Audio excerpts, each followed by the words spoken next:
Hey everyone, and welcome back to the Calm Historian. Tonight we explore one of the most personal and ancient human habits ever created: clothing. We all wear it every single day without thinking twice. But have you ever wondered why we really started wearing clothes in the first place? Was it for warmth? Was it for modesty?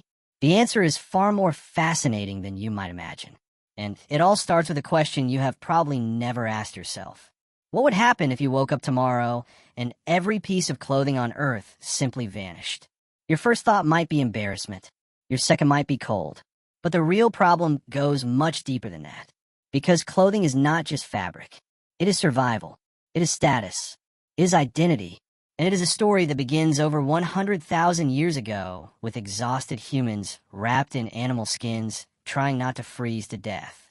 Before we settle into this journey together, take a moment to subscribe to A Little Too Historical if you enjoy deep dives into history's strangest truths. And if you find this story fascinating, please like this video to help others discover it too.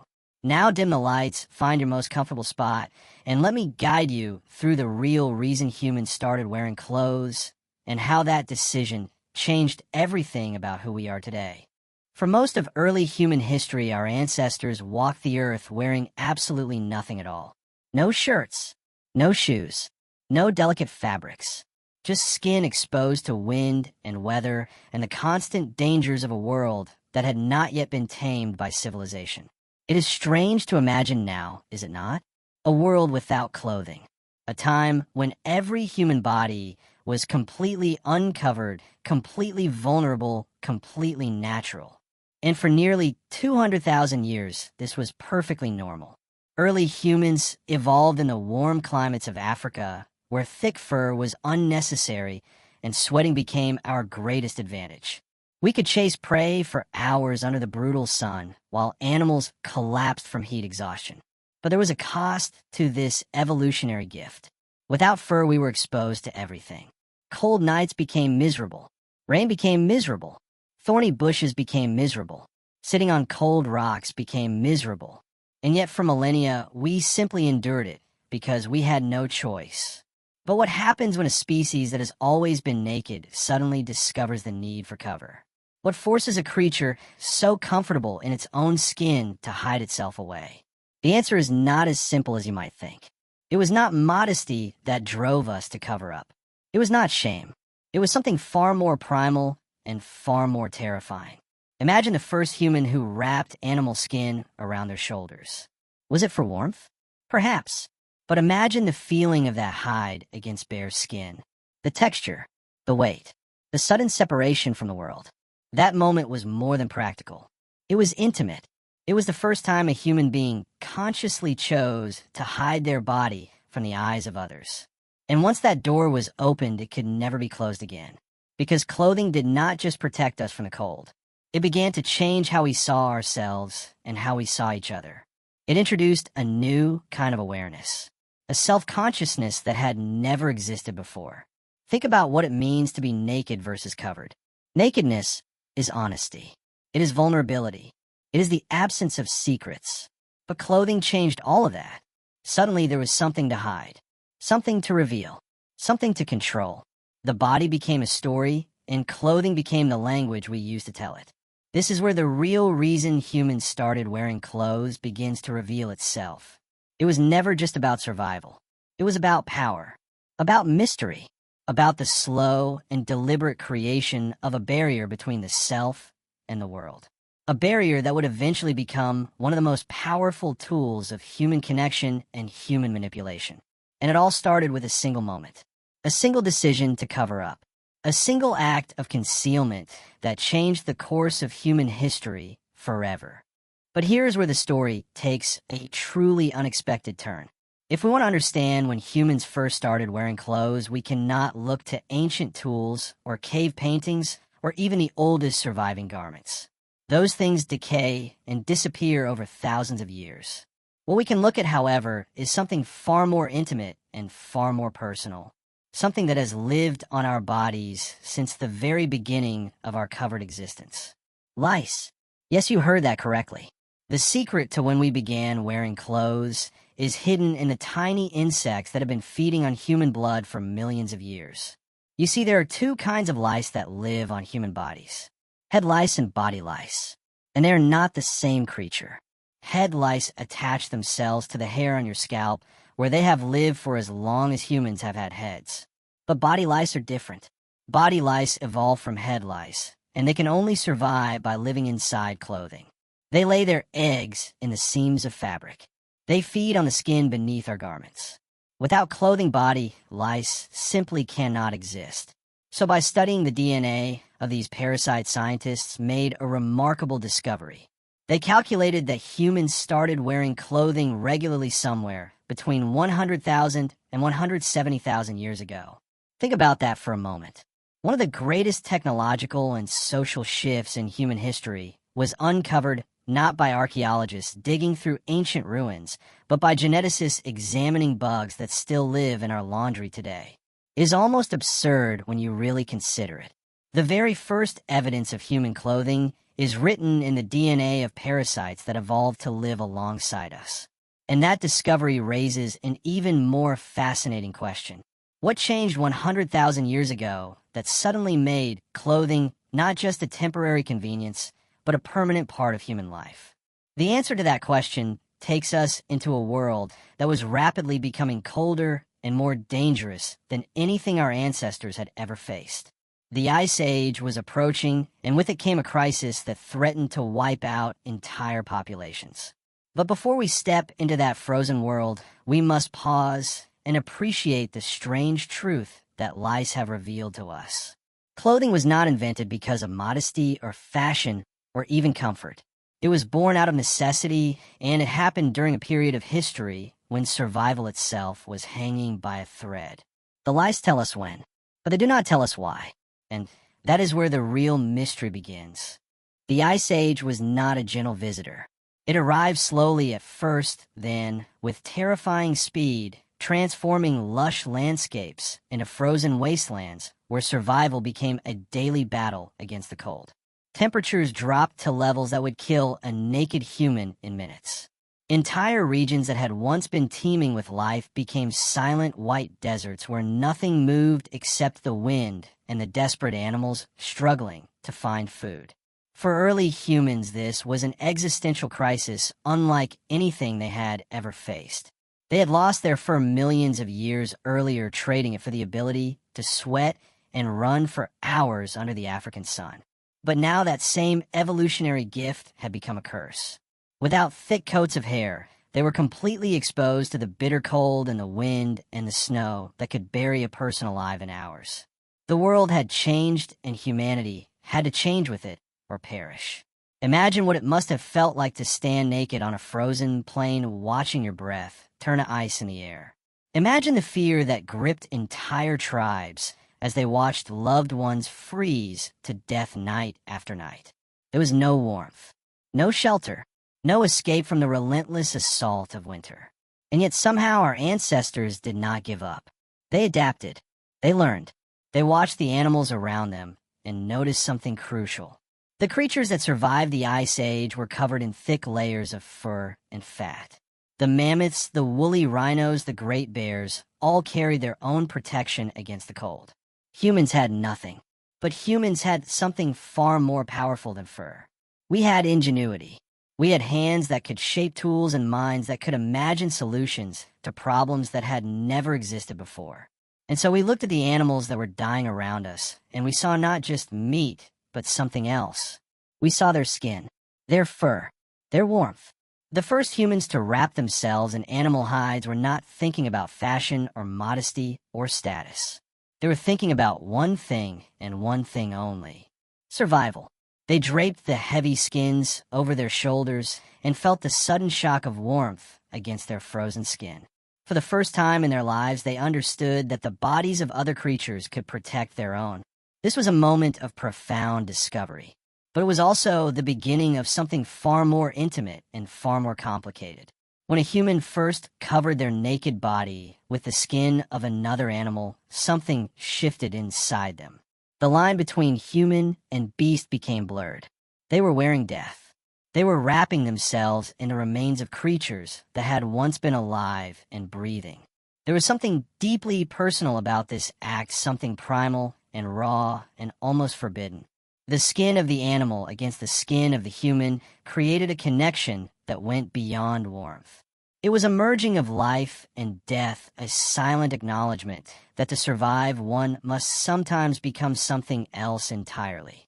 And as the Ice Age tightened its grip and the cold grew ever more brutal, our ancestors made a choice that would define humanity forever. They would cover themselves. They would hide their bodies from the world, and they would never go back. But simply wrapping an animal hide around the shoulders was not enough to survive the brutal depths of the Ice Age. Loose skins slipped and shifted, letting in the biting wind. They trapped moisture against the skin, which could freeze and become deadly. They made movement awkward and slow at a time, when speed and agility meant the difference between catching prey and becoming prey themselves. Early humans needed something more than a blanket. They needed clothing that fit, clothing that moved with them, clothing that created a barrier between their vulnerable bodies and the frozen world outside. And so they invented one of the most important tools in human history, the bone needle. Archaeologists have discovered these delicate instruments in ancient sites dating back tens of thousands of years. They are remarkably small and precise, with carefully carved eyes that could thread animal sinew or plant fibers. Someone in the distant past sat patiently shaping these tools by firelight, while everyone around them struggled to survive. That person deserves more recognition because their invention changed everything. The bone needle allowed humans to create fitted clothing for the first time. Sleeves that hugged the arms, leggings that protected the thighs, boots that shielded the feet from frostbite, hoods that preserved the warmth radiating from the head, garments that could be layered one over the other to trap heat efficiently. This was not just a minor improvement. It was a technological revolution that transformed human beings into a species capable of surviving anywhere on Earth. Suddenly, our ancestors could walk out onto frozen plains and hunt with the same confidence they had once felt in the warmth of Africa. They could venture into regions that would have killed them before. They could chase mammoths across snowy landscapes and return to their camps with meat that would keep the tribe alive through the darkest months of winter. But clothing was also becoming something else, something far more intimate and far more revealing. The act of sewing required hours of careful labor. It required knowledge passed down from one generation to the next. It required patience and skill and a deep understanding of how the body moves and breathes. The person who created a well-fitted garment was not just a worker. They were an artist, a craftsman, someone who touched the body of the wearer in ways that were both practical and deeply personal. The garment had to fit perfectly. It had to follow the contours of the human form. It had to account for every curve and angle and movement. This required an intimacy with the body that went far beyond simple observation. The maker had to understand the shape of the person beneath the cloth. They had to imagine the body without clothing and then create something that would cover it completely. There was something almost forbidden in this act, a knowledge of the other that was normally hidden from view. The needle pierced the hide, and the thread pulled it together, and in that moment something shifted between the wearer and the maker. A connection that was both practical and strangely emotional. And as the Ice Age continued to tighten its grip across the world, our ancestors became masters of this art. They learned which animals had the warmest fur and the most durable hides. They learned how to scrape the fat from the skins and how to soften them with smoke and oil. They learned how to stitch together pieces of different animals to create garments that were stronger and more flexible than anything that had come before. The bone needle was more than a tool. It was a bridge between survival and something deeper, between the naked body and the world of cloth and concealment. And once that bridge was built, there was no turning back. Once survival was no longer the only concern, something fascinating began to happen.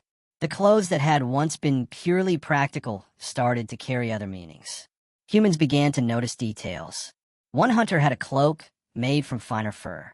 Another had boots decorated with beads or animal teeth. Someone else had taken the time to dye their garments with pigments crushed from berries and clay. And somewhere in the distant past, a prehistoric human looked at another and for the first time in history, judged them based on what they were wearing. This was a turning point. Clothing was no longer just protection. It was performance. It was a way of communicating status and skill and desirability without speaking a single word. A person wearing a well-crafted outfit was sending a message to everyone around them. I am capable. I am connected. I am worthy of attention and respect. Think about what it meant to wear a garment made from the skin of a dangerous animal. A wolf, a bear, a cave lion. The hunter who wore such a cloak was not just warm. They were displaying their courage and their prowess. They were telling the world that they had faced death and emerged victorious. And what could be more attractive than that? There was a raw primal power in those garments. They spoke of strength and survival and the ability to provide for others. And they made the wearer irresistible in ways that went far beyond physical appearance. Clothing became a tool of seduction, a way of drawing the eye and holding attention, a way of creating mystery and intrigue. The body was now hidden beneath layers of fur and leather, but the shape of the body could still be seen. The curves and contours were hinted at. The imagination was invited to fill in the gaps. This was the birth of allure, the moment when humans discovered that concealment could be more powerful than exposure, that what was hidden could be far more exciting than what was revealed. A naked body was honest and simple.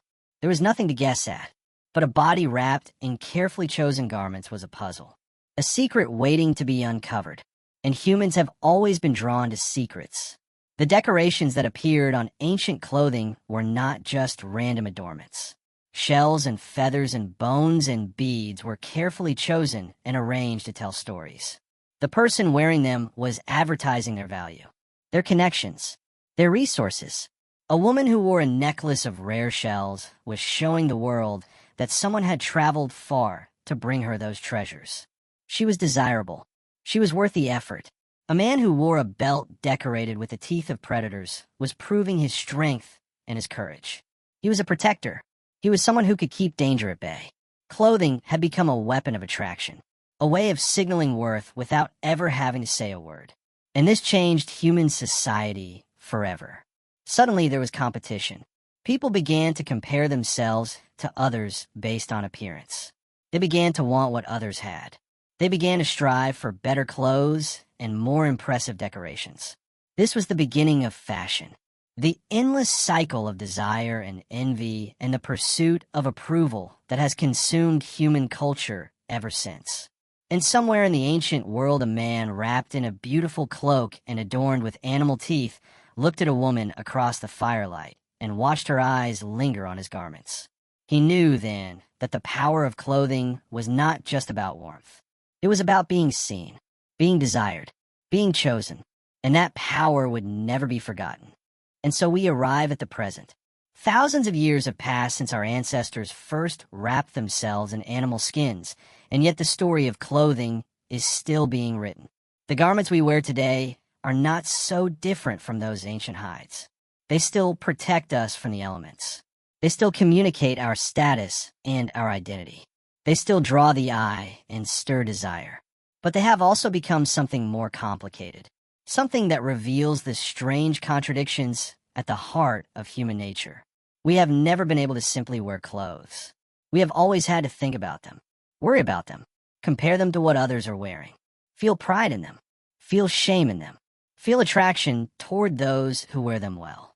The same impulses that drove our ancestors to decorate their cloaks with beads and teeth are still driving us today.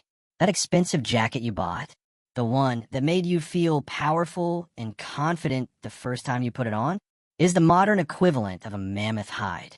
And those rare sneakers that everyone seems to want, they're just bones and shells dressed up in rubber and leather. The packaging has changed, but the desire remains exactly the same.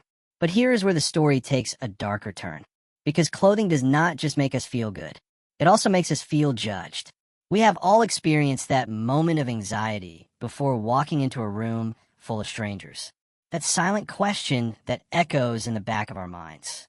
Am I dressed well enough? Do I belong here? Will they accept me?